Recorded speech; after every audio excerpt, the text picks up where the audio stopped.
Have you ever wasted time comparing yourself to others? Wondered why someone else's life seems better, easier, or more successful than yours? You're not alone. But what if I told you that Gautama Buddha once taught a powerful lesson to a young man obsessed with others' progress? A lesson that changed lives, not just in ancient India, but for generations to come. Today, I'll tell you a forgotten story, a beautiful tale about distraction, jealousy, and how true peace comes only when you focus on yourself. So sit back, breathe deeply, and let the wisdom of Buddha guide you inward. Long ago, nestled in the lap of the Himalayas, there was a village named Asramapura, a quiet place where the air was pure and the people lived simple lives. But among them was a young man named Rohit, who was far from peaceful. Rohit was restless. He would spend hours watching his neighbors, observing their homes, counting their cows, comparing their clothes, their success, their laughter. Rohit had a disease, not of the body, but of the mind, the disease of comparison. Despite having a good family and enough food, he was never content. Whenever someone succeeded, Rohit felt jealous. Whenever someone failed, he felt relief. His eyes were always outside, never inside. One day, Rohit saw his friend Kiran buy a new bullock cart. It was beautiful polished wood, strong wheels, and two majestic bulls. I work harder than him, Rohit mumbled bitterly. Why does he get such fortune? Unable to bear his inner turmoil, Rohit decided to seek advice. He had heard of a great teacher, Gautama Buddha, who was camping in the forest near Vaishali. So Rohit set off, walking for 2 days and 2 nights until he finally reached the Buddha's camp, a calm clearing in the woods, where monks meditated under trees and silence hugged the land like a warm blanket.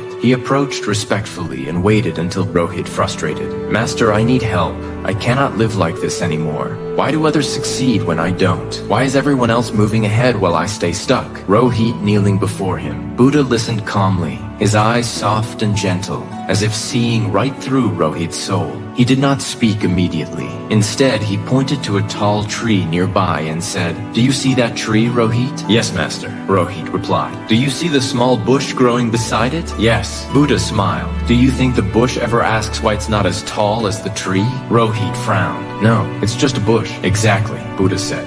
"It grows as it was meant to grow. It does not compare. It simply is." Then Buddha told a parable.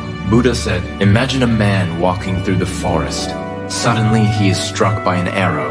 He falls to the ground in pain. Now imagine, before he can recover, a second arrow hits him in the same spot. What happens?" Rohit's eyes widened. "He would suffer terribly." Buddha nodded. "Yes, the first arrow is life, natural challenges we all face. But the second arrow is our reaction, the jealousy, the comparison, the mental poison that is what causes true suffering." The lesson was clear. Rohit's pain didn't come from others' success. It came from his obsession with others. Buddha then took a small mirror from his satchel. It was dusty, barely reflecting any light. He handed it to Rohit and said, "Clean this." Rohit wiped it slowly. As the dust vanished, the mirror began to shine. "This is your mind," Buddha said. "You spend so much time looking at others that your mirror is full of dust. If you keep it clean by looking within, you will see clearly." Rohit stayed with the monks for a few weeks. He learned to meditate, to reflect, to become aware of his thoughts. At first, it was hard.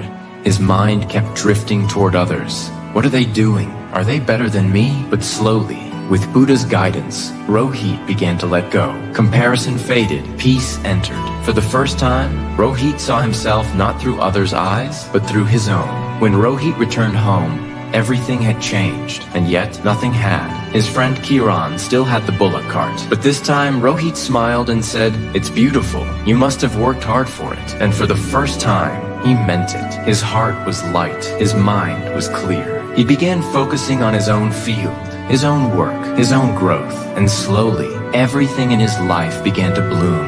Not because others failed, but because he finally saw his own path. We all live in a world of distractions. Social media, gossip, status.